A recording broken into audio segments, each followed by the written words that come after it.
Labą dieną, aš esu gydytoja chemoterapeutė Giedrė Anglickienė ir šiandien pakalbinsiu savo kolegę Editą Baltruškevičienę apie klinikinius tyrimus. Tai sveika, Edita. Sveiki. Tai pirmiausia, noriu paklausti iš tikrųjų, gal bendrai žodžiais apibūdinkim, kas yra tas klinikinis tyrimas? Klinikinis tyrimas tai yra tyrimas, kuriame pacientai dalyvauja savo noru ir tuo tyrimu mes siekiam nustatyti kažkokį naują gydymo metodą, nustatyti, ar jis pranašesnis už esamus gydymo metodus arba įvertinti, kaip mes gydom pacientus, kažkaip kaupti informaciją apie tos gydymo efektyvumą. Ar tik apie efektyvumą, ar galbūt ir naujus vaistus atrandamus, ar ne? Tai irgi aš manau, kad pacientui būtų kaip ir atradimas, ar ne? Galbūt netgi laimėjimas konkrečiais tam tikrais vėžio atvejais. Tai tikrai taip. Klinikiniai tyrimai apskritai yra medicinos, onkologijos variklis.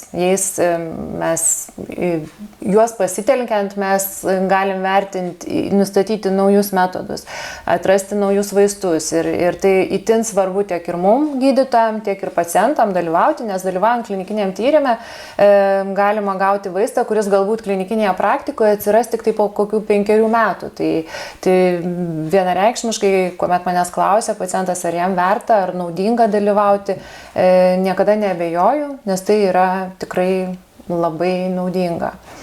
Nes kalbant ir apie klinikinius tyrimus, jie gali būti labai įvairūs. Gali būti intervenciniai, kuomet mes taikom kažkokią intervenciją, ar tai būtų naujas vaistas, ar tai kažkokia nauja procedūra. Taikom ją ir vertinam, kiek jinai efektyvi ir sakysim, kiek jinai pranašesnė už taikomus standartinius. Gali būti stebimieji tyrimai, kuomet mes tik tai kaupiam informaciją apie pacientų taikomą gydymą ir tą jau išanalizavus informaciją nustatom, ar vienas ar kitas gydymas yra efektyvus. Taigi tų tyrimų gali būti labai įvairių. Ir netgi kalbant apie fazes, kas tai yra tos fazės. Tai kiekvienas tyrimas, kiekvienas vaistas, jau kalbant apie, sakysim, vaistus, kad patektų į kliniką, jis turi praeiti tam tikrą tyrimų fazių eigą. Iš pradžių pradedamas tyrinėti iki klinikiniuose tyrimuose, tai yra ir ląstelėse, gali būti tyrinėjamas ir gyvūnėliuose. Ir tik tai vertinus, kad potencialiai jis gali būti efektyvus ir saugus, jau pradedami klinikiniai tyrimai dalyvaujant žmonėm. Ir iš pradžių būna vykdomi pirmos fazės tyrimai, į kuriuos įtraukiama nedaug pacientų, dažniausiai tai būna jau standartinio gydymo galimybės išnaudoja pacientai. Ir pirmos fazės tyrimuose vertinamas vaisto saugumas visų pirma, pati optimaliausia dozė nustatoma ir saugiausia, ir vaisto pasiskirstimas organizme, pasišalinimas. Tai iš tikrųjų pirmos fazės tyrimuose dažnai būna ir daugiau procedūrų, daugiau kraujo mėginių gali tekti paimti, bet tai vėlgi tai yra tikrai svarbi galimybė pacientui, kuris jau išnaudojęs gydymo galimybės, gauti dar kažką, kas potencialiai gali būti efektyvu. Vėliau, jei jau yra nustatoma vaisto dozė tinkama, nustatoma, kad vaistas pakankamai saugus, galima tuomet vykdyti antros fazės tyrimus, į kuriuos jau traukiama daugiau pacientų. Tam tikra liga sergančių dažniausia pacientų ir jau vertinama, kaip vaistas, koks jo efektyvumas yra gydant tam tikrą ligą sergančius pacientus, koks jo yra saugumas didesnėje imtyje.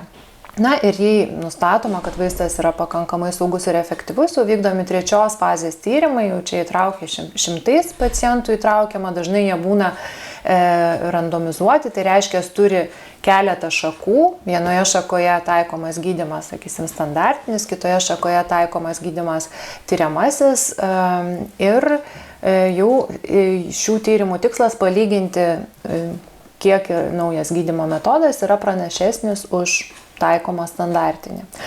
Ir dar yra ketvirtos fazės tyrimai, tai jau yra poregistraciniai, dar kitaip vadinamieji vaistų tyrimai, kuomet vaistas yra užregistruojamas ir vėliau atliekama analizė, stebima, kaip šis vaistas, koks jo efektyvumas yra bendroje pacientų populiacijoje, nes į klinikinius tyrimus atrenkami labai specifiniai pacientai, labai laikomas įtraukimo kriterijų ir dažnai jie neatspindi visos pacientų populiacijos. Dėl to tie 4 fazės tyrimai yra itin svarbus, nes jie atspindi, kaip kasdienėje veikloje mūsų tas naujai užregistruotas vaistas, ar jis pasiteisina, ar jis toks pats efektyvus ir šalutinių reiškinių profilius, ar yra toks pats kaip ir klinikiniuose tyrimuose. Super, manau, kad labai išsamiai, net aš sužinojau naujų dalykų. Iš tikrųjų, ką dar pamiršau paminėti, tai Edita iš tikrųjų yra ir klinikinių tyrimų poskyrio vedėja, tai vat, jau kaip sakyti, tai jau labiau žinančių žmogaus negalėtumėm paklausinėti. Dar toks įdomus klausimas, ką pacientai dažnai klausia, kaip pristatoma ar ne klinikinis tyrimas, tarkim, 3 fazės randomizuotas ir būna dvigubai aklas ar ten atviras, ką tai reiškia, vat, toks tiesiog. Dvigubai aklas tai reiškia, kad nei pacientas, nei gydytojas nežinosim, į kokią grupę yra priskiriamas konkretus asmuo. Tikslas yra tas, kad nebūtų kažkokio tai šališko poveikio tam vaisto efektyvumui. Tai iš tikrųjų atrinkus pacientą į tyrimą, sistema parenka jį į tam tikrą šaką ir mes skiriamą vaistą ir mes patys nežinom, ar jam sulaišinam tą chemoterapiją ar sulaišinam placebo, tai reiškia kažkokį tai neaktyvų komponentą.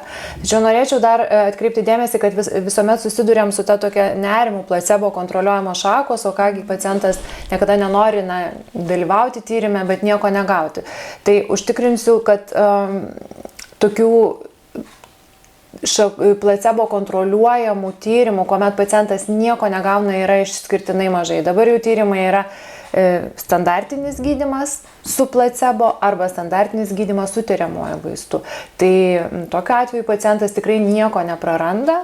Yra tikimybė, kad jis dar gauna galimybę gauti naują tą tiriamąjį vaistą, o išlošia bet kokiu atveju visuomet, nes dalyvaujant klinikinėme tyrime, jis iš ties itin aktyviai stebimas, itin didžiulė priežiūra gydytojo, kuris dalyvauja.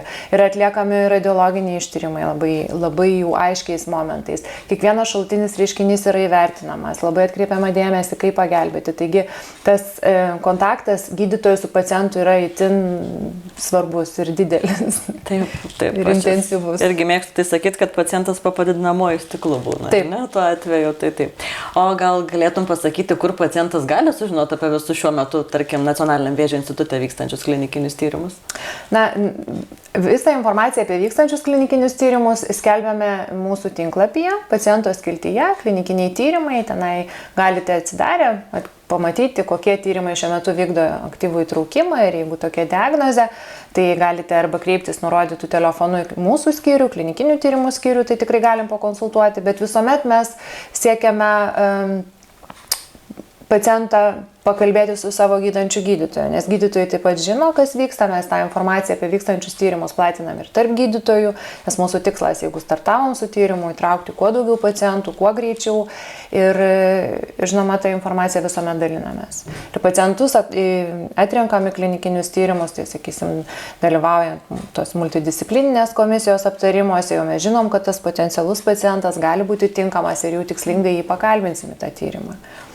Tai super, manau, kad sulaužėm mitus, bent jau tikiuosi, kad tai padarėm ir labai kviečiam dalyvauti Nacionaliniam vėžio institute vykstančiose klinikinėse tyrimuose. Tikrai taip paantrinsiu, Giedrei.